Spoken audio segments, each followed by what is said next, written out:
morning. The Veterans Military Finance and Policy Committee will come to order. It's Thursday, February 24th, about 8:30 a.m. Good morning to everybody, and before we get started, if you would join me in honoring our country with the Pledge of Allegiance. I pledge allegiance to the flag of the United States of America and to the republic for which it stands, one nation under God, indivisible, with liberty and justice for all. Well, thank you, and again, good morning. Welcome to the Military and Veterans Affairs Committee. This morning we have on our agenda a couple of presentations, starting with the Minnesota Assistance Council for Veterans, MACV as it's affectionately known. We do have another presentation just after that about the Veterans Day on the Hill, and then we have a couple of bills up at the end of the committee. So with that, I see we have our presenter here, Mr. Sen Lloyd, President and CEO of Minnesota Assistance for Council for Veterans. Sir, good morning. If you would identify yourself for the record, proceed. Good morning, Chair Lang. My name is Sen Lloyd. I'm with the Minnesota Assistance Council for Veterans. We're a 501c3 nonprofit operating throughout the state of Minnesota with our mission to end veteran homelessness in Minnesota. I began with MACV in February of 2017 after leaving full-time service with the Minnesota National Guard. It seems hard to believe now, but I'm entering my 6th year here at MACV. And these last 2 years operating through the COVID pandemic and the civil unrest, I'm really quite proud, I guess I should say, of how well our team has done, our ability to respond, to keep our doors open, to work remotely and figure out new and innovative ways to try to help the veterans who have the greatest need through, electronic means. We used to think you had to go face-to-face to make that work, and still that's a better solution for some veterans, but you can serve a lot of a veteran's needs if you can figure out how to connect with them remotely. We have served veterans experiencing or at risk of homelessness now for over 30 years. We do so with a wide-reaching, comprehensive network of staff and partners throughout the state. This just isn't us. I'm proud of their experience and professionalism as well, but most importantly, the compassion that they show for the veterans that they serve. This can be terribly difficult work to try to help somebody, put themselves back on track again and get into a better situation and bring them back to the status that a lot of them were in when they served. We coordinate comprehensive services for long-term housing stability, employment, and legal services. Our services cover the entire state of Minnesota with offices in St. Paul, Duluth, St. Cloud, Moorhead, Mankato, and Rochester. The key to success in our programs is the combination of individualized services that each veteran receives, along with an organization-wide goal for all veterans to achieve or maintain stable housing. We tried to do quite a bit more in that maintain lane during the course of the pandemic because we're just better off if we can avoid that crisis, the financial crisis, the moral crisis, the personal trauma that occurs to a veteran when they become homeless. Our team of 65 staff, over half of whom are veterans themselves, is talented, diverse, and committed to ending veteran homelessness. We do operate 151 beds of transitional and permanent supportive housing units in Duluth, Hibbing, Mankato, St. Cloud, and throughout the Twin Cities metropolitan area. We have 9 additional units coming online in April of this year in North Minneapolis. We're trying to improve our presence in North Minneapolis, and an additional 24 starting construction in spring, with the goal to complete those yet in 2022 as well. This figure represents an increase of 21 available housing units since I last testified to this committee in 2021. Strong partnerships with Lennar Builders, Housing First Minnesota Foundation, and Hennepin County have been sort of directly responsible for us being able to pursue these projects. When I last spoke with you in January of 2021, I informed you that during the pandemic, we benefited from greater flexibility in the use of our federal funding as well as additional funds. We placed 455 veterans experiencing homelessness into our hotel emergency shelter program. in 2020 and 2021, with an average stay of 53 days and 65% of all time hotel exits reported as positive. That means either the veteran left willingly or they are now in a stable housing solution, because some people just left the hotel because it wasn't for them. But we are glad to report that our need for the use of hotels as an emergency shelter has reduced by nearly 50% compared to its peak. And we now apply the lessons we learned working with veterans in those spaces to our outreach efforts in sheltered and unsheltered spaces. We are working very diligently now to identify permanent and transitional housing options for only the 26 veterans that remain in our emergency hotel program. This effort has also, though, resulted in record amounts of direct client assistance spending, with our budget for this service area doubling over the course of the pandemic, and you can understand why, if we're paying for individual hotel rooms, even at a reduced rate, that's going to be significantly more expensive than putting veterans into normal housing.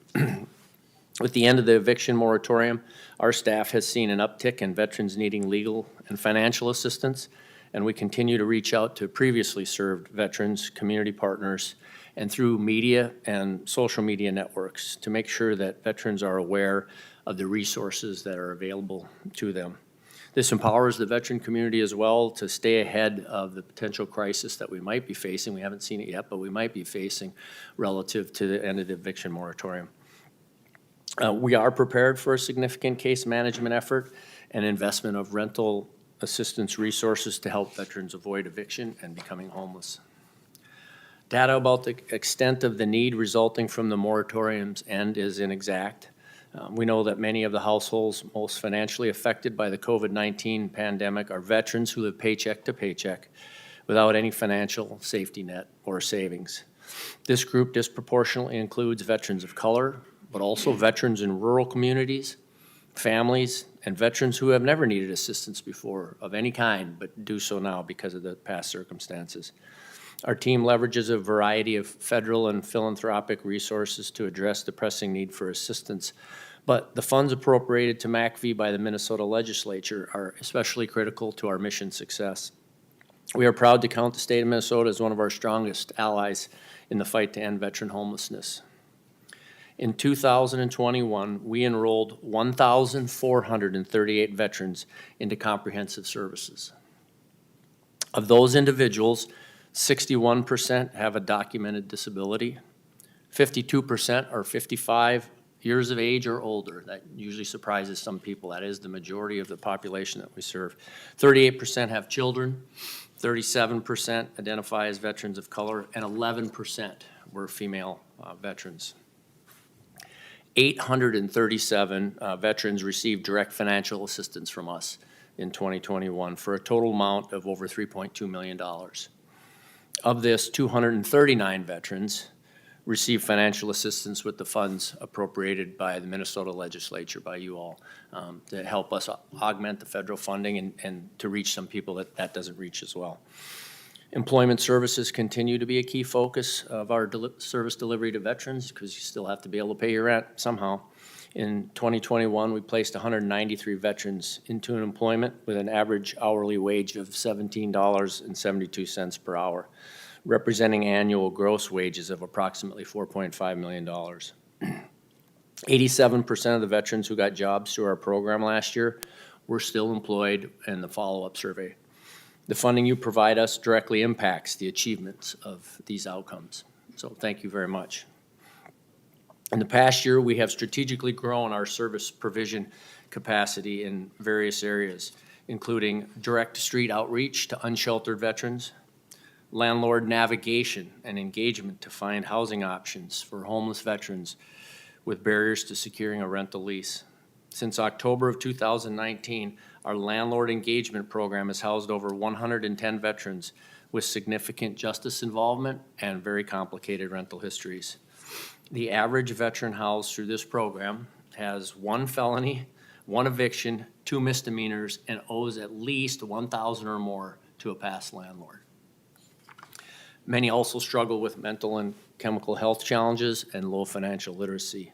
However, Of the 110, not a single veteran housed through that program has been evicted, and over 90% of those housed since the program's inception remained housed. Healthcare navigation, to ensure that veterans have access to the physical, mental, and chemical health resources that they need to succeed. As we've discussed before, not all veterans are eligible for VA services, and healthcare navigation helps connect those veterans to other services to ensure that we utilize every option available to help stabilize housing. There are so many resources available that it can be daunting for anyone to learn or understand them all, especially if you're already struggling through that sort of homeless trauma. This team helps connect veterans to the service that will best resolve their housing instability. Expansion of our Justice Involved Veteran Initiative, which engages veterans pre-release from correctional institutions and with homeless veterans with the most serious criminal barriers to housing. Most veterans exiting incarceration cite homelessness status as a key component contributing to their reincarceration. We identify veterans prior to release to ensure they get on a path to stable housing in an effort to reduce recidivism. These strategic initiatives will continue into 2022 and beyond as we continue to adjust our resources to the community that we serve.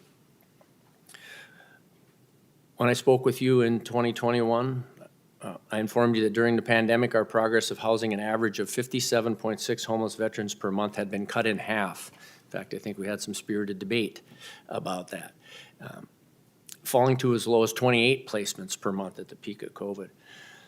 The good news is I'm happy to report that since then, since November of 2021, the number of veterans experiencing homelessness in Minnesota is progressively going down from the plateau experienced of around 300 plus, to its current number today of 245 veterans on the registry. As stated in 2019, I am optimistic that we are back on track to achieve a functional end of veteran homelessness in Minnesota over the next 2 years.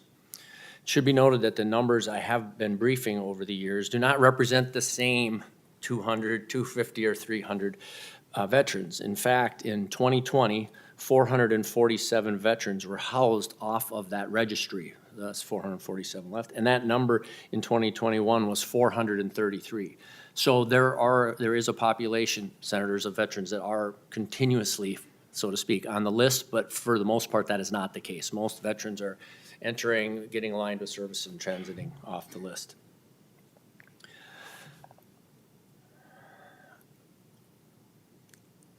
Interestingly enough, over that 2-year period, we saw returning homeless veterans percent drop from 30 to 25%, which is very encouraging.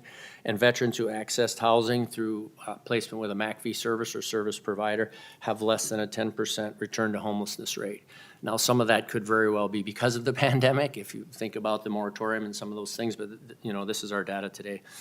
We do continue to make progress. Just this past November, on Veterans Day, right before Veterans Day, the governor, along with Commissioners Herkey and Howe, announced that we reached our goal of functionally ending veteran homelessness in the 13 counties of central Minnesota, continuum of care. Currently, 7 of our 10 continuums of care have functionally ended veteran homelessness in their communities. St. Louis County has submitted their documentation, so that's a matter of the time it takes to make it through the federal system to become the 8th to declare. With 8 of 10 continuums of care at functional zero, we and our partners can focus even more resources, and in our case, most of our resources, on Ramsey and Hennepin counties. That's what's remaining to make Minnesota the 4th state to declare functional zero to veteran homelessness. So what does 2022 hold? We'll continue to move veterans out of the emergency housing into hotels to longer-term and stable housing solutions. We'll expand our outreach, as we discussed, to shelters and unsheltered locations, expand our clinical services, forge new relationships with housing providers, and respond to the needs of Minnesota veterans at risk of eviction as we recover from the pandemic. We will continue to strategically expand into critical service areas for veterans who are unsheltered, living outside of the large population centers, or hesitant to engage with services because, unfortunately, they see themselves as different from the mainstream veteran population and not worthy, in need of, or otherwise eligible for help. We'll continue to adapt to the evolving needs of those that we serve. We are excited about the opportunity to engage in new program models to serve veterans with numerous barriers to housing stability. Receipt of contracts for Minvest and the SSVF Shallow Subsidy Program offers our providers additional tools to serve two different but emerging population subgroups of veterans struggling with housing instability. One, households who need ongoing financial assistance just to make the rent, but don't need the intensive case management. And two, individuals unable to qualify for any of the federal programs and some small version of the state programs for a variety of reasons, whatever reason, they're still homeless, but they still require services along the way. Speaking plainly, we'll continue our current mission alignment with the Minnesota Department of Military Affairs. I think we're a better organization when our strategies and priorities are aligned, and we fully support the Commissioner's efforts to build specific solutions for the chronic and long-term homeless population who will have to help address, who will have to help house if we're going to meet our objective. Simply put, we do need more supportive housing solutions for veterans, and we stand ready to support the state and their partners as we move forward in this area. Could not do this critical work without the support of our state partners, MNDVA, MHFA, DHS, and you. So thank you for your past support. Thank you for your consideration of future partnership with us in achieving our mission to end veteran homelessness in Minnesota. Well, thank you, sir. Members, is there any questions? Mr. Lloyd? Senator Howe? Thank you, Mr. Chair, and good to see you again, Mr. Lloyd. Question for you, I guess, and I might have missed it. I apologize if I did, but those numbers that you're providing that emergency hotel service to, what was the percentage that actually found the housing? You know, you said there's some of them just didn't fit for them, they left, but how many of the, and I don't remember the number, but what was the percentage that found that? Got my note here on which order I'm supposed to address everybody, so I'm sorry about that. My apologies, a little bit overzealous. It also says pause right here. I'll accept that. Chair Lang, Senator Howe, 65% reported positive outcomes. In there, we count about 7% who just exited the program. So 58% left the hotel program, Senator, into a longer-term housing solution. It might not be permanent yet because some of those transition into temporary housing to continue to work on, you know, addiction, mental illness, physical disability. Senator Anderson. Thank you, Mr. Chair. Thank you, Mr. Lloyd for being with us. Just wanted to know in those, you mentioned early on, 151 beds of transitional and permanent supportive housing. How safe and secure are those housing units for these homeless individuals? I mean, I sometimes think that where people live, their facilities aren't safe enough in and of themselves. I'm just wondering how secure you made them for these homeless vets. Mr. Lloyd. Chair Lang, Senator Anderson, just by way of background, Senator, those are 3 to 4 veterans in a single home. That's the highest density we have. I think we have one that's at 5 in Maplewood. So the first thing we do is we adjust who moves into which property based on what we know about their particular issues. We don't take people with violent pasts and put them with other veterans. We have some single places to put them. But we have also been able to improve over the past years, Senator. We have cameras. We have recorded video footage. We have a property manager, and we have, I mentioned that landlord engagement team. We have an individual whose responsibility is to go to those houses and check on what's happening. And it's unfortunate, but it's true, so I need to say it. We are sometimes in the business of evicting veterans from our own property, consistent with law and rule and regulation, but you can't allow somebody who's decided to go back on their, whatever their substance of choice is, to drag the other 3 or 4 veterans that they might be living with down, Senator. Thank you. Follow-up question, Mr. Chair. On page 2, it says your team leverages a variety of federal and philanthropic resources. Could you give a little bit broader what of those philanthropic resources are? So, Chair Lang, Senator Anderson, we will have raised this past year a little bit over $1.5 million, sort of on our own, if you will, Senator. That's from private individuals. That's from folks like you all here sending us $25 all the way up to $1 million donor, or foundations like Target, Best Buy, et cetera. Most of that, not all, Senator, most of that money is considered general operating expenses, and so we can spend it as we choose. I don't spend it on administration. We're still running about 14% on administration, but what I can spend it on is the group of veterans who doesn't qualify for any of the other programs, and there are plenty. But it also allows us to do some innovative things, like occasionally we do fix a car. We have learned to buy a dangerous pet rider, so a veteran who will not go into shelter without giving up, if they have to give up their pet, will go into an apartment, but we've found a way to mitigate, with our landlords that way. And so that's the philanthropic resources that I'm referring to. And for those of you who are happen to watch WCCO, we participated in the WCCO Home for the Holidays campaign this last December, and we raised over $800,000 in that campaign that we used to address the gaps, seams in the programs that already exist. Follow-up? Please. Mr. Chair, thank you. Another question on, it says here that in 2021, you provided financial assistance to 239 veterans. And then in the next paragraph, it says, and we placed 193 veterans into employment. I'm wondering, are those 193 a part of that 239, or is that outside the 239 that you gave financial assistance to? Chair Lang, Senator Anderson, the majority of those are fit into both categories. Okay. Normally, the normal system is you arrive to us to try to get some assistance with your housing. We are not a big jobs program trainer here in the metro. You have DEED and DOL and Catholic Charities and Easter Seals that run pretty extensive programs. Our jobs program, think of them more, if you will, Senator, like liaisons and advocates to work with all the other partners to help you get a job. So the traditional inflow is you come to us for rental assistance, and we realize you've got no other way. You're not connected to the VA. You don't have a disability. You don't have a retirement. You don't have a pension. You're going to have to work.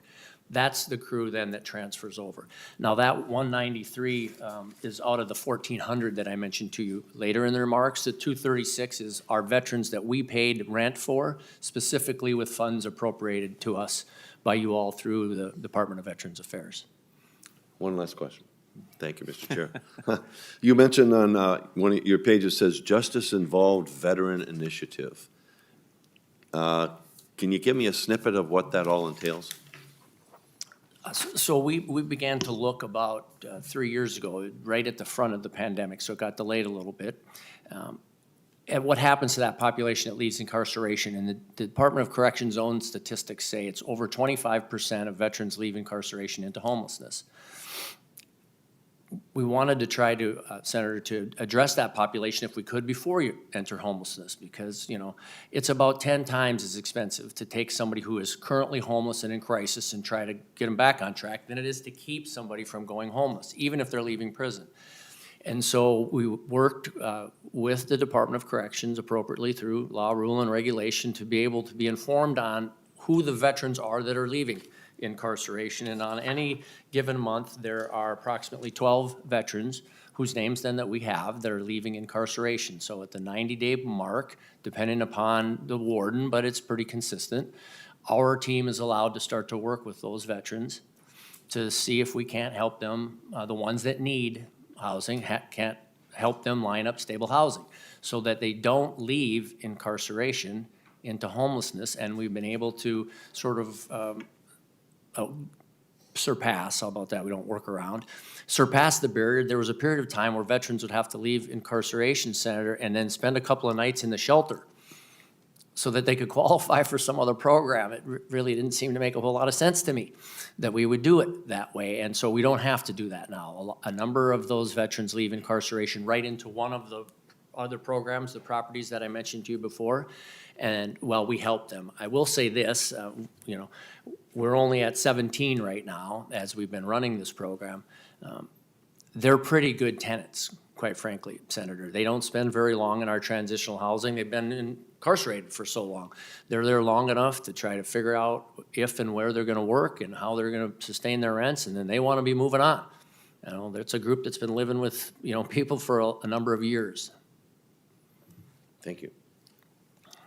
Senator Howe. Thank you, Mr. Chair. It's odd to call you Mr. Lloyd because of our past That's- experiences together, but, you know, and I just kind of want to make a point that how important these type of services are, because back in, and I can't remember, I think it was 2007, I just happened to overhear a phone conversation of one of my soldiers, and did not realize that the soldier was homeless. She was living out of her car. Her car broke down. And the phone conversation was on regarding a rental storage unit that she was begging them not to get rid of her stuff and sell her stuff because she just found a job and was going to be able to make things right. So lo and behold, the way she found the job is her car broke down, which was was where she was living, and she happened to break down across the street from a garage, a service station, and she walked over there to borrow a tool because she didn't have that tool, and the person said, and the mechanic says, well, how do you know about that? Because not very many people know how to use that. She goes, well, I'm a mechanic. And the guy says, you want a job? And that was back in a tough period of employment time that is, you just couldn't find jobs back then. So it was kind of a godsend that she got that job. But we worked with the Minnesota Military Family Foundation to get that storage unit paid, to give her rent done, and I assume that you work with them, but you don't know who sitting right next to you may be struggling with those problems. So we gotta keep our eyes open, we gotta help these folks, because to no fault of their own, they become unemployed and can't make those ends meet. So just a good news story, but it almost had tragic endings on that piece, so good work. Senator Newton. Thank you, Mr. Chair, and thank you for the presentation, Mr. Lodo, and for the work that MACV does. It's really important. I have a couple of questions. One has to deal with when we talk about veterans, are we talking about veterans that have only good papers, have been out of discharge, or are we talking about others who have been discharged for less than honorable conditions? Ms. Lloyd. Chair Lang, Senator Newton, we talk about all veterans. And I don't say that to be coy. I will explain what I mean by that. I think it's incumbent upon my finance team and the people that work for me to figure out how I can help you. After I understand that you honorably retired after 23 years, that puts you in one category. Senator Howe's veteran, actually, she wasn't a veteran likely at that time. She was serving. Well, she had, okay, I'm sorry. But there's a group that doesn't have veteran status yet. And in fact, you know, by some arguments, you can have deployed, and if you're still in the National Guard, you're a currently serving member, you're not a veteran. So we are helping across the spectrum. We do follow the VA's rule, if you will, guidance, how about that, Senator, relative to, as you mentioned, bad paper. And then it depends on what it's for. But right now, if you're going to still be homeless at the end of the day, I'll try to find some fund, one of those philanthropic funds that we mentioned, to try to help somebody because they are still going to be homeless at the end of the day. Now, you may have been discharged for a thing that puts you in a category that I can't help you with right now, and we try to be straightforward with those veterans, Senator. But the days of us, of MACV, when we only had a federal program, turning away over half of the people that came to us because they couldn't explain a reason why we should help them when they were still going to be homeless.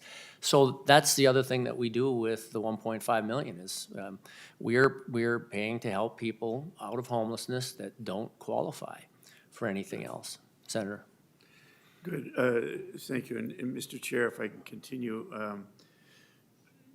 does MACV work with the veterans courts in making sure that we coordinate between the court and the veteran that appears before the court and your organization, sort of as a preventive measure to make sure that they're not sort of released from the court and left hanging out there.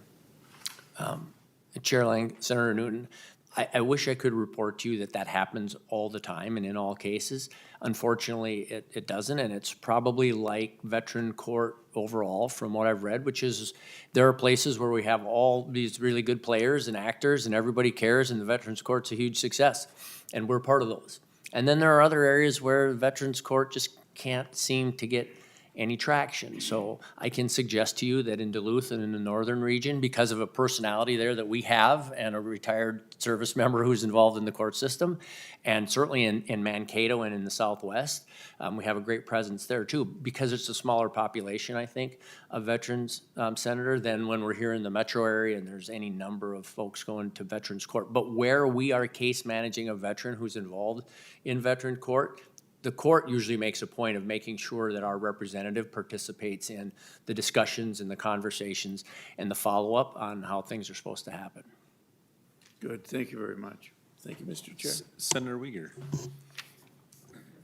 Thank you, Mr. Chair, and thank you, Mr. Loyal, for the many positive things you're doing. I looked at your website, too, a lot of great reviews from persons that have received services. The report that you gave, I think, said 61% have a documented disability. And one thing, too, almost 40% have children. Can you amplify more as to what you're doing with the family of that vet? Because clearly the path to recovery and hope is going to involve that family. So could you comment further about the whole package in terms of services that might be available as you attack the goal of homelessness, but also in working with that family? Ms. Lloyd. Chair Lang, Senator Wiegers, that's the total number, the percentages is of veterans who say they have children. They could have adult children. They could have children that they're estranged from or that are no longer dealing with them. The number of families that we help, so that has to be a veteran, and so that's usually dependent children if it fits into the family categories. This past year was 21%. So that 21%, we help in a number of ways. The primary one being is the properties that I mentioned to you. We have 2 of those that are currently reserved, but we can flex as we need to, specifically for families. Secondly, we have a liaison who works primarily when it comes to families with the VA relative to the type of voucher you might be able to receive, because you can imagine it's much more difficult for us to help somebody find an apartment that has enough capacity for 3 kids, for instance, than a place that we're just looking for a single. In terms of programming for youth, we make referrals for that. I do not have a program that helps the youngsters of veterans other than, us trying to help the veterans as best we can. Thank you, Mr. Chair, and just a follow-up. Obviously, resources are needed to help further accomplish the mission for housing, but then getting at mental health services, the whole issue of opioids and chemical dependency and resources, I believe additionally are needed. If you could comment on, is there greater efficiency in the bureaucracy that could be achieved? You mentioned there are so many different providers, but is there greater efficiency? And then also, the final question, is there, outside of the financial, is there a policy, or maybe 2, that if you were here and you could change the law on policy, what would that policy be? Thank you. Thank you. Mr. Lloyd, that was a big one. Right. Chair Lang, Senator Wiegers, if I could work in reverse order, if that'd be all right, and, maybe take a little demur on the policy question, Senator, just to simply say I didn't prepare much for being asked about a policy question, but we are challenged all the time by this definition of a veteran that Senator Newton asked about. Now, I don't know what the policy change would be because there are a lot of reasons for the definition, and the taxpayer gets to vote in which veterans we help and how we help them and what their qualifications are. But the more that we have to parse, just we now, I'm only speaking about MACV, the more we have to parse veterans into certain little categories before we can figure out how to help them, then that relates to your first question. We would be more efficient if all I needed to do was just confirm some status of you as a veteran and then set out to figure out how to help you with your rent or your mental health or your mental illness. In some respects, relative to the government efficiency aspect, if you will, it's the very basic nature of why nonprofits exist, is because in cases governments have decided they're not gonna be able to do it on their own, and they would be better served investing in someone else. So, 60% of our funding is appropriated funding, and over 3 million on an annual basis and almost 6 million during the pandemic comes directly from the VA. Now, the VA wouldn't have to give me that money. It's not like when you appropriate money to me through the DVA. This is just money that the federal government gives to the VA. The VA could build its own homeless program, I suppose, but for some reason throughout the country, not just here in Minnesota, they've decided that this is a better place. And I believe some of that might be related to the bureaucracy, some of it might be related to efficiency and the fact that we're, much closer to the ground, perhaps, than they are. But we are always working relative to that, and we were very fortunate, Senator Wiegers, so I appreciate that part of the question. During the pandemic, the rules people gave us some grace.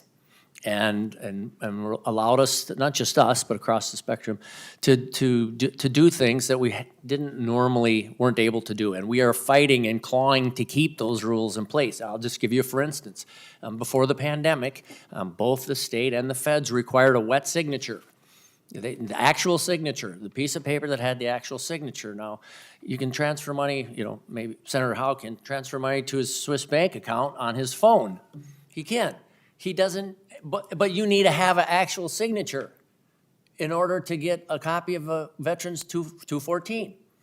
So those are the things that we sort of used the pandemic. We kind of clawed those back. We cut forms in half.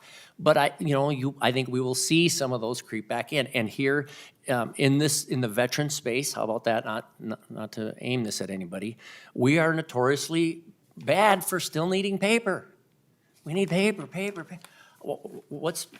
This paper is no better than a picture of this paper, and it prints the same way, and it's much more effective because we all have, look, I got 2 computers over there and 25 sheets of paper here to be prepared, so we don't think anything of it, but most of the people we help don't have access to any automation, and so you think, well, how hard can it be to get those 4 forms?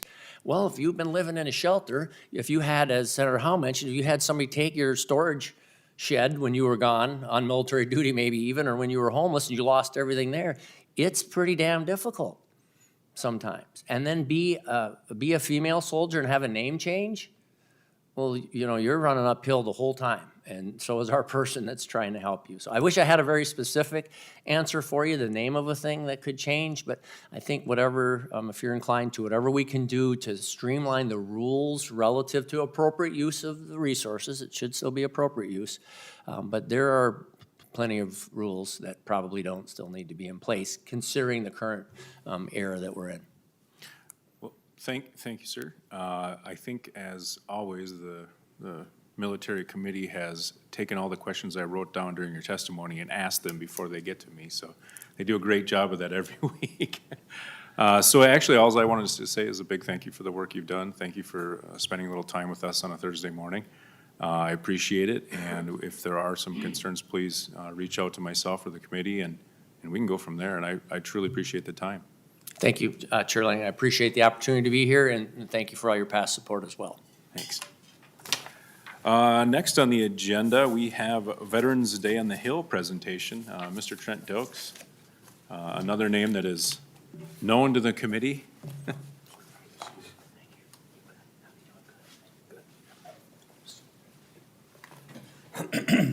Good morning. If you could identify yourself for the record and proceed. Good morning, Mr. Chair. I'm Trent Dilks, Legislative Director for the Disabled American Veterans Department of Minnesota. and here to talk to you real briefly about the Veterans Day on the Hill event. I think everybody on the committee's kind of familiar with it. We've held it annually, except for the last 2 years here. We did a virtual event, which went okay, but excited to be back in person. And so we will be back in person this year for an event. It'll look similar as we can possibly make it to the previous events. Real quick, who the Veterans Day on the Hill, the participants. You've got the Disabled American Veterans, American Legion, VFW, Military Order of the Purple Heart, AMVETS, United Veterans Legislative Council, Minnesota Association of County Veteran Service Officers, all the other acronym groups that have veterans involved are invited to participate and hold this rally. We're going to have it this year on April 20th. April 20th, we're going to have Veterans Day on the Hill, so a little bit later on in session. It's really a rally to highlight the veteran community's priorities, those that have been taking place, especially this late in the session, throughout the entire time, and really make sure that we amplify those. I think by April 20th, all the work will be done, so we'll probably just be here to celebrate all the bills that have been passed and signed, but on the outside chance there's some work left to be done, we'll be here to highlight those at the end of the session. So either way, but we'll have a rally. Let's see, so each year the DAV partners with local communities. It doesn't have to be an organization, it can be a veteran in one of your communities that wants to bring in participants, and we pay half the cost of buses.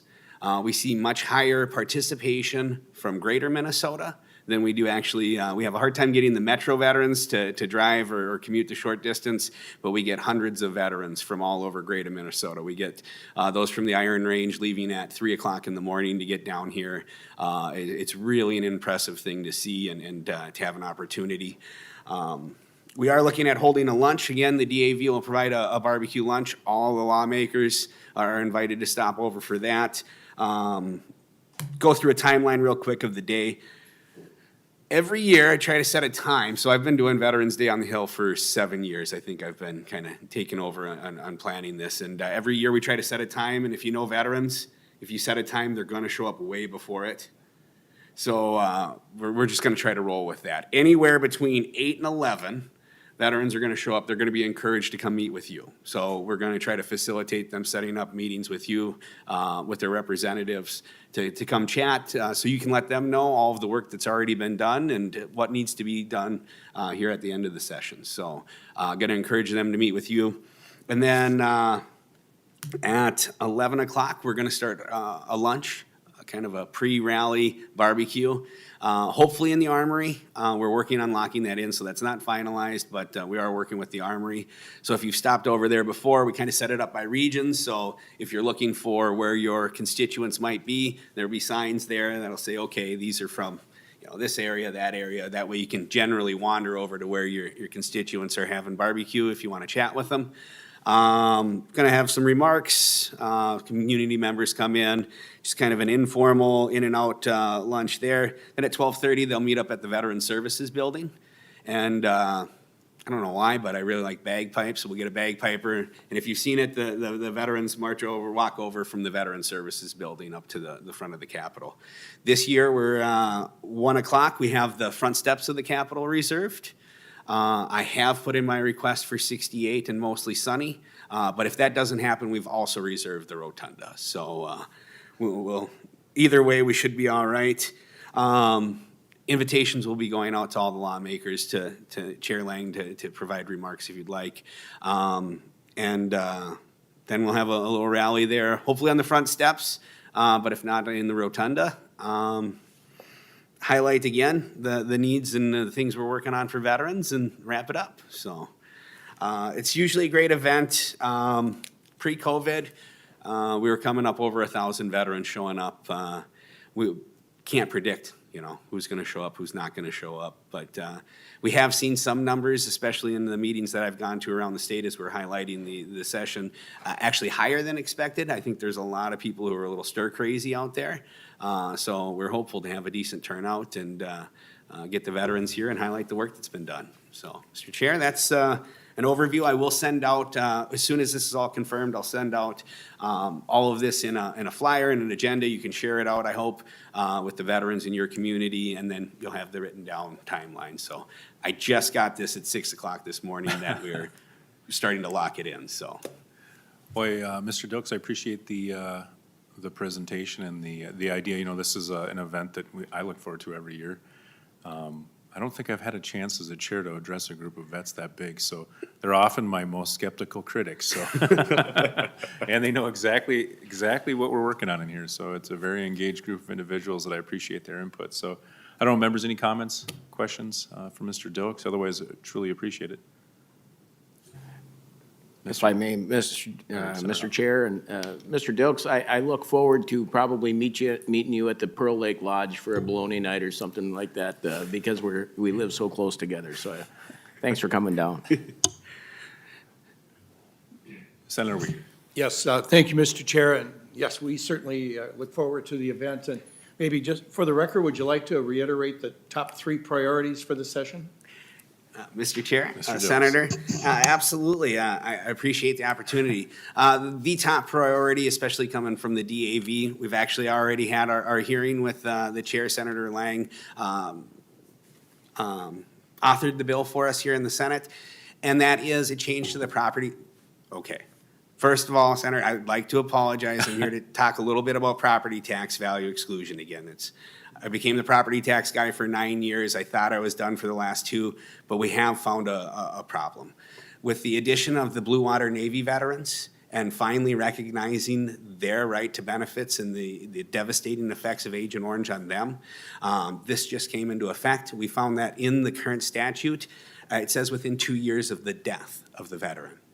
And we need to get that changed to 2 years of the award of benefits. Because you have veterans who died a decade ago who were denied benefits while they were alive. Their widows were denied benefits for another decade. And now when they go to get the property tax relief, they're denied because it says death and not when the benefits are awarded.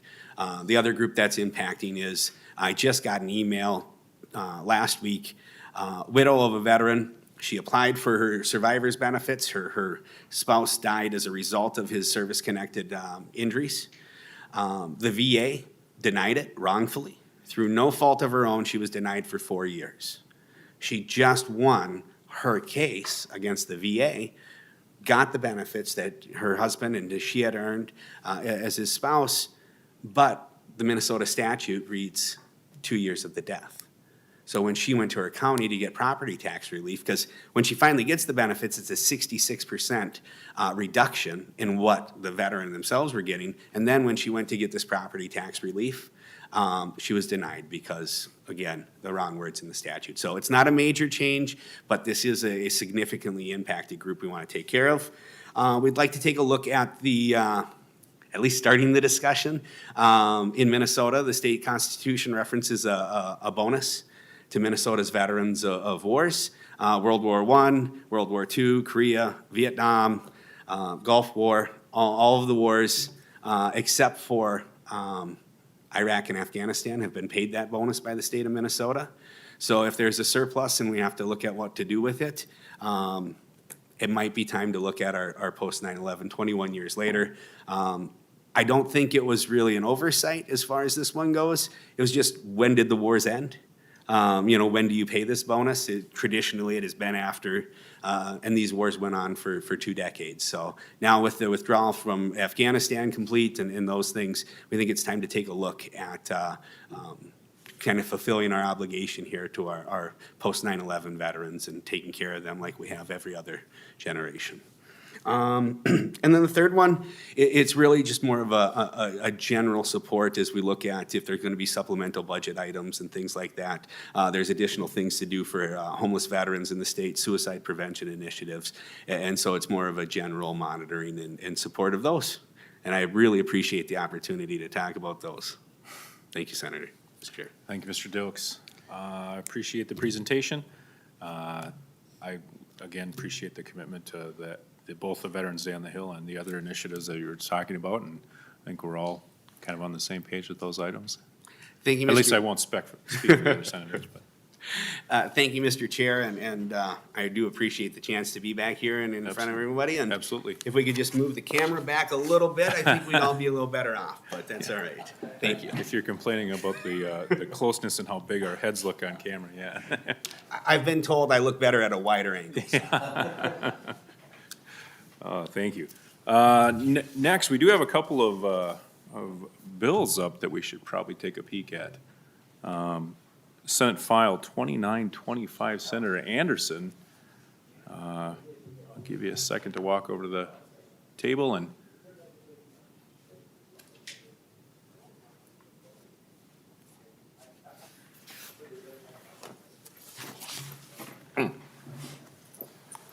Senator Anderson, to your bill.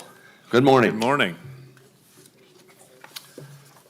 Thank you, members, for the opportunity to present Senate File number 2925. It comes to the committee this morning. Actually, it came from the local government. It was passed out unanimously last week, but it's in regards to the county veteran service officers requiring or requesting that all military veterans be considered, especially as they get discharged from the service, that their fees that are charged by the county auditor be dismissed. And as a present, it's only been for 3 branches of the service. And I have a testifier, Mr. Greg Peterson, with me today to testify on behalf of that.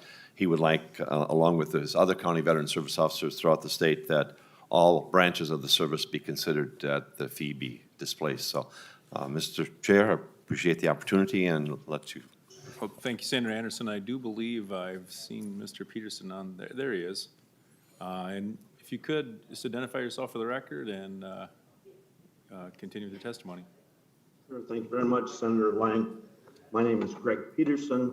I am the Legislative Director for the Minnesota Association of County Veteran Service Officers, and I'm also working in conjunction with the Commander's Task Force. We come with this as one voice. As Senator Anderson had said, there was the language was written in 1919. It gave Army, Navy, and Marine Corps veterans the opportunity to record their military discharges, their DD-214s, just like Mr. Lloyd was speaking about how hard it is to get those sometimes.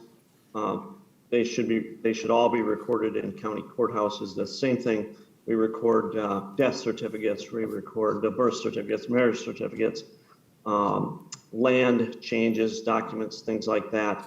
All those things have a recording fee. A discharge would incur about a $40 recording fee. There is no indication that any county recorder has charged a fee for the Air Force or the Coast Guard, who were not branches of the service in 1919. I think maybe with now the establishment of the Space Force, we're looking at different statutes. There's some other ones that reference Army, Navy, and Marines. And this is just simply a cleanup of the statute. Armed Forces of the United States, we think, would encompass all branches right now and any in the future. Well, thank you, Mr. Peterson. You're welcome. Members, any questions for either testifier or Senator Anderson? Senator Newton. Thank you, Mr. Chair. Just a question, Senator Anderson, on the certificate of discharge. Why don't we say DD Form 214? Senator Anderson? Because unless the county officials are familiar with a certificate of discharge or a DD Form 214, they're liable to have just a certificate, a general certificate that you get when you leave the service.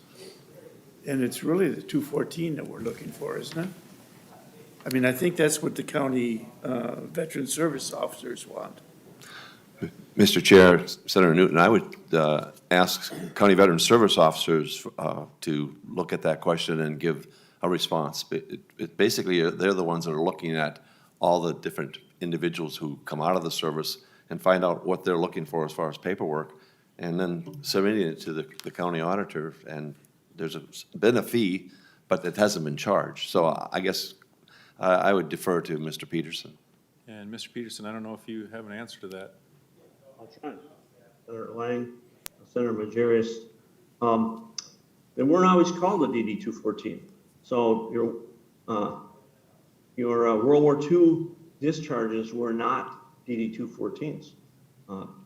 Presumably, there's no one that needs to record a military discharge from World War II. But yeah, they're called DD 214s now. Will that change in the future? It could be. I think this is encompassing enough.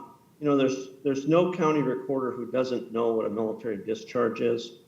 They have told us, I've spoken to their former president of their association, that this statute is touched on in their training. It could come down sometime to somebody that wants to follow the exact letter of the law, much like the assessors are doing with the property tax and the widows. They're following the letter of the law and denying people. So we feel, the CVSOs feel that discharge certificates is a broad enough term to identify the military discharge, the DD 214, that it is now. Thank you, Mr. Chair, and thank you, Mr. Peterson. Members, any additional questions? Well, Senator Anderson, this looks like if you would like to make the movement that Senator Anderson, that 2925 be recommended to pass, and this one will be sent to general orders.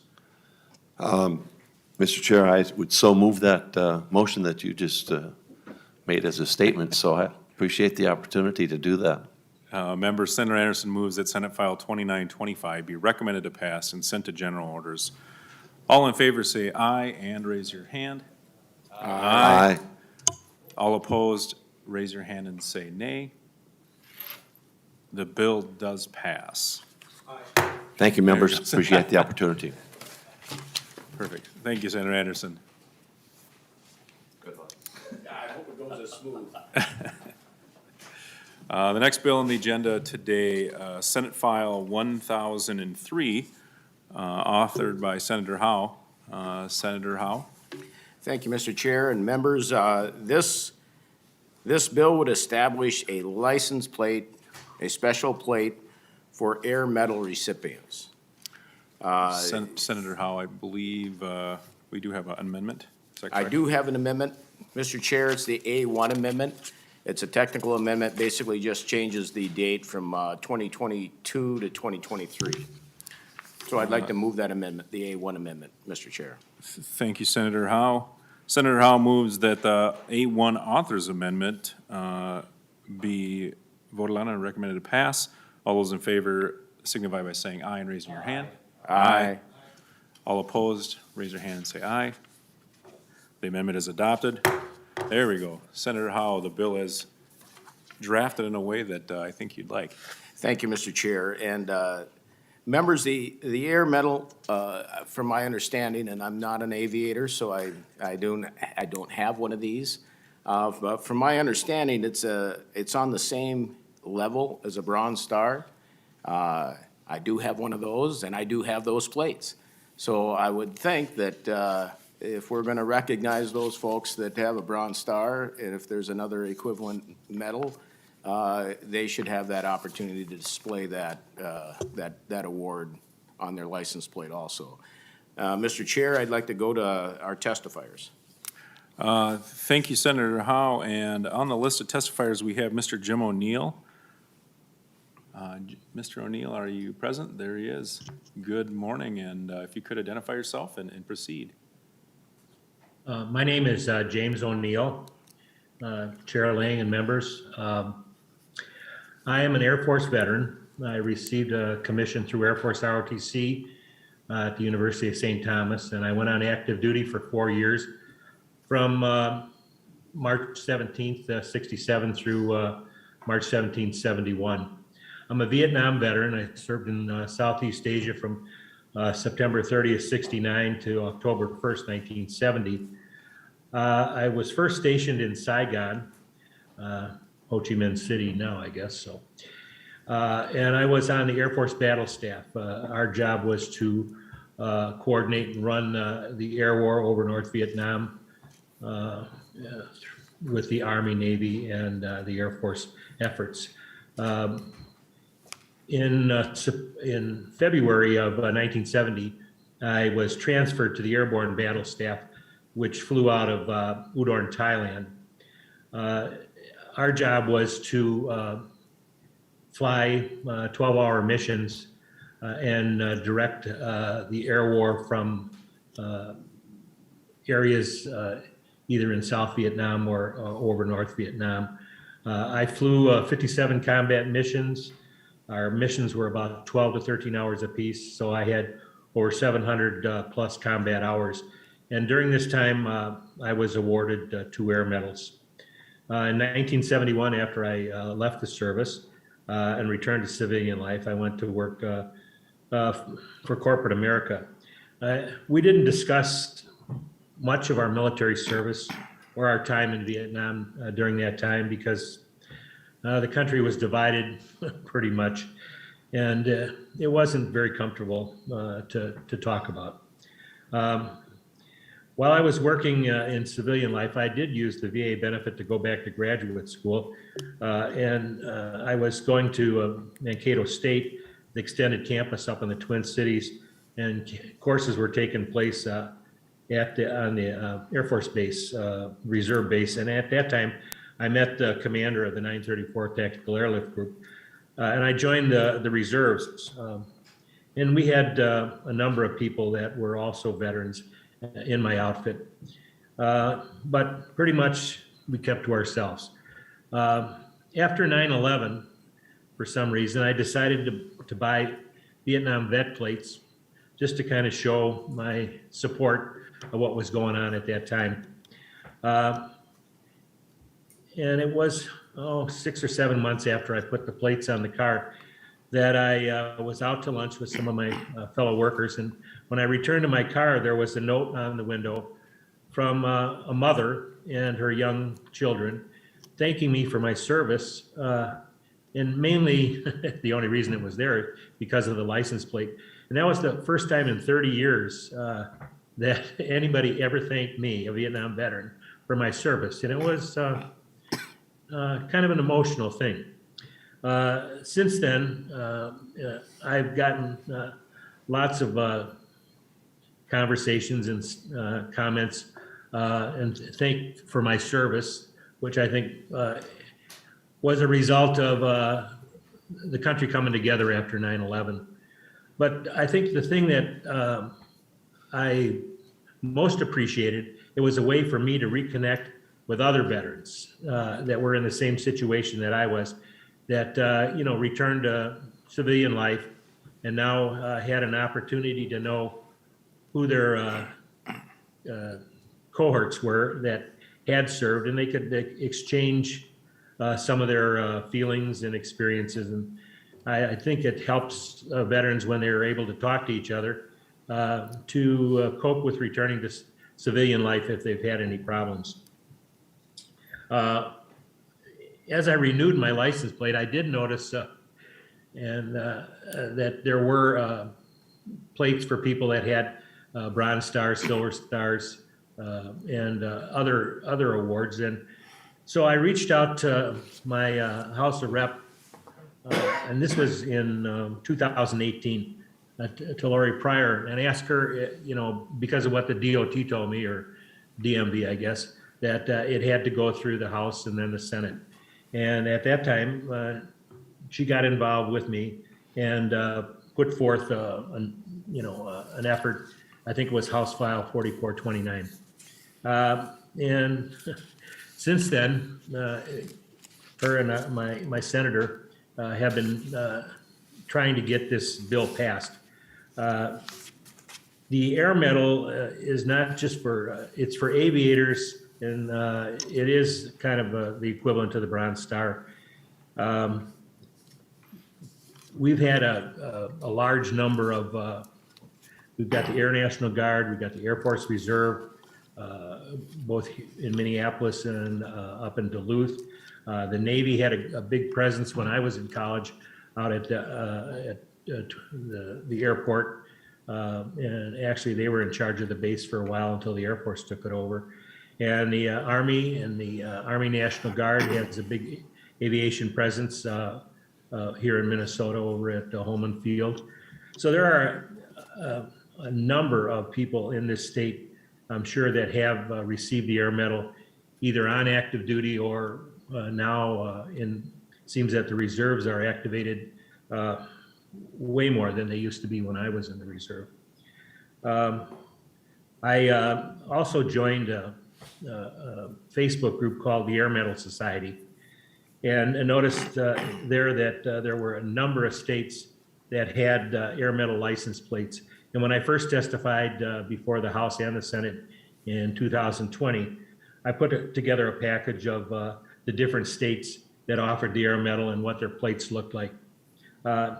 Because it's remote now, I haven't done that to send it to the committee. But Texas, Virginia, West Virginia, Georgia, Mississippi, over half the states in the United States do offer that. So I think my request, as I've gone through the last 4 years, is almost more not for personal recognition, but just to reconnect and to enable veterans to be able to discuss with each other. It's not just the Vietnam vets or the Iraqi vets or the Afghanistan vets or the World War II vets in particular, but it just crosses all generations and helps, I think, people to reconnect with civilian life. So I don't know, that's about all I have to offer. I've lived here in the state of Minnesota since 1961, moved up here after I graduated from high school and started college. I've been here for the exception of the 4 years I were serving in the country as in the Air Force. And I had a 4-year stint over in Wisconsin for my civilian corporation, and then I moved back here. I love Minnesota, don't want to leave here, but it's the only thing I've asked the state to do for me is to create this plate, and I hope it gets through before you guys decide to have an age limit on when I can drive my truck around town. So I don't know if there's any questions, but I appreciate you listening to me ramble here. So thank you. Members, do you have any questions for either the testifier or Senator Howe? Senator Wiegers. Thank you. Thank you, Mr. Chair. Thank you, Mr. ONeill, for your service, your testimony. Absolutely support it, and let's hope you'll have that license. During your testimony, I thought of Joe ONeill, and I don't know if you are his brother, but he's a former state senator who left us last month, and he looks a lot like you. And he was in the Air Force, like I said, in the reserve. He did legal counsel for the Air Force, and he was such a highly respected member of the state Senate. So I thought of Joe as you were talking. Are you related to Joe? Excuse me, Chair Lang and Senator Wiegers. No, not directly related to him. I moved up here from southern Wisconsin, Chicago area. But I have been told I look like a lot of the other ONeills. I don't know, I guess maybe because we all come from a small island. But if that helps get this license plate passed, yeah, somewhere along. Yeah. It certainly does help, Mr. Chair, and he was survived by a brother, Jim, so figure that out. I did read the obituary. Thanks, Senator Wiegers. And Mr. Peterson, I inadvertently skipped over you, so I don't know if you would like to testify. Oh, that's okay. If there's time, I'd still like to testify. Sure, go ahead. Okay, Greg Peterson, again, with the Minnesota Association of County Veteran Service Officers and the Minnesota Commanders Task Force. I am a retired Air Force loadmaster. I have 6,500 flight hours in the C-141 and the C-17 jet transports. As was stated, the Air Medal is a military decoration created in 1942 and is awarded for single acts of heroism or meritorious achievement while participating in aerial flight. I received my Air Medal in 1996 for supporting NATO's intervention in Bosnia and Herzegovina. I'm sure that all of us here in the room have traveled at some point in our lives by air. You know, that's where you experience the exhilarations of the raw power of rolling down the runway for takeoff. I know Senator Lang, your aerial space vehicle doesn't necessarily roll down the runway, but you still use a lot of power to get her into the air. There's experiences of all air travelers. I won't go into them, but military aviators have those same experiences on a daily basis, except they're flying into hostile and foreign airfields, generally at night and in poor weather conditions, and receiving hostile ground fire sometimes. And when our aviators have a successful mission, that means we're carrying on the mission in the United States. About 3 weeks ago, United States Special Forces did a hit deep into Syria, I think it was. Several Black Hawk helicopters flew in there. No one was injured. Everybody came home safely. Those pilots and air crewmen will certainly receive the Air Medal for their actions. Those men that charged into that compound carrying their weapons most certainly will receive the Bronze Star for their heroic actions. As Mr. ONeill said, his Vietnam plates allowed him to connect with veterans. Yesterday, I was at a Beyond the Yellow Ribbon ESGR signing up in Little Canada, and there was a military man there in uniform, and he had wings on, as I have on my lapel here. So I immediately made the connection with him as an aviator. Turns out it was Major General Mackey, the adjutant general. And so when I saw his wings and we talked a little bit, I said, "Hey, you have an Air Medal?" "I sure do." "Well, good, because I'm going to mention your name tomorrow in some testimony." In previous, some House testimony, the question always comes up, well, how many Air Medal recipients are out there? And that's a tough one to figure out. With Mr. ONeill's help, we've done some questioning on our Facebook post there, but we just can't pin it down. I would say, I think there are a lot.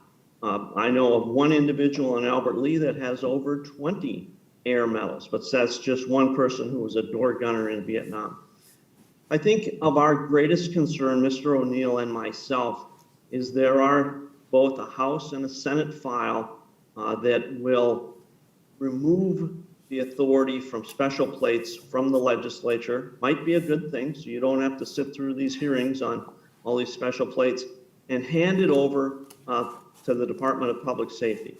But we're almost certain we're never going to get an Air Medal license plate if it goes off to another department who just doesn't understand or may not be able to take the testimony of those that are so passionate for this. So I'm advocating as the legislative director for the Minnesota Association of County Veteran Service Officers, and certainly 87 counties and hundreds of thousands of veterans that we represent there, and then the 8 organizations within the Commander's Task Force. You know, we're coming in with a pretty big ask here, or a lot of veterans behind it. So we're representing all of them.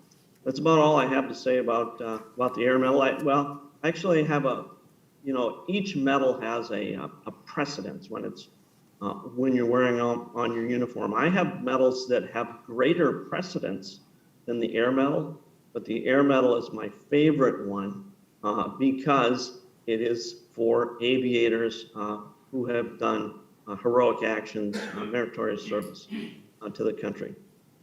That's all I've got for you. Well, thank you, Mr. Peterson. Senator Anderson. Thank you, Mr. Chair. Thank you, Mr. Peterson, for your service and for your diligence in serving our country. I thank you for your ongoing service to our veterans throughout the state of Minnesota. Thank you. You're welcome, sir. And I guess I have one thing in hindsight. Senate File 3299. 3299 is the one to remove special plates from legislative authority and move it to Department of Public Safety. Sorry, I had to blurt that in there, but Thank you, Senator Lang. Senator Anderson. Senator Hurd with a question. Yes, thank you, Commander Peterson, for that information. I'll keep an eye on that so we don't support it, because we do still want to have to, actually, we still want to have to honor, approve, things that recognize veteran. And I think the veterans will be very honored to have that privilege as well, to come and testify, and, we get approval from legislation. And I really appreciate, your service, as well as the service of Mr. Jim ONeill, who has been put his life on the line to protect, American freedom and protect people like me back in the days during the Vietnam War, and built allies. And so, recognition is priceless. They do say money bring happiness, but sometimes not all money that bring happiness. But recognition like this, the Air Medal, will bring honor, dignity, and I for one understand that very, very well, because I have been fighting for recognition of the Special Guerrilla Unit. So this is just one little piece that we can honor those who put their life in the line, honor the warrior code. And so, I just want to say you have my support, and thank you for coming to testify. Thank you, Senator Hurd.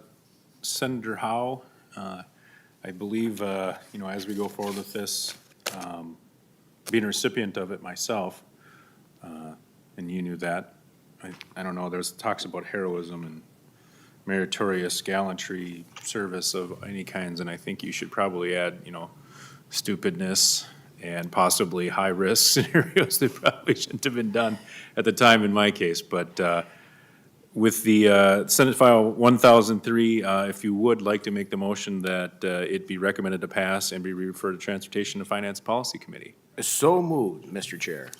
Members, Senator Howe moves that Senate File 1003 be recommended to pass as amended and be re-referred to the Transportation, Finance, and Policy Committee. All in favor, raise your hand and say aye.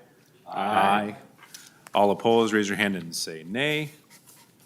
The bill does pass and is re-referred to the Transportation and Finance Committee. So members, next week, we do have an MDVA presentation that'll be coming.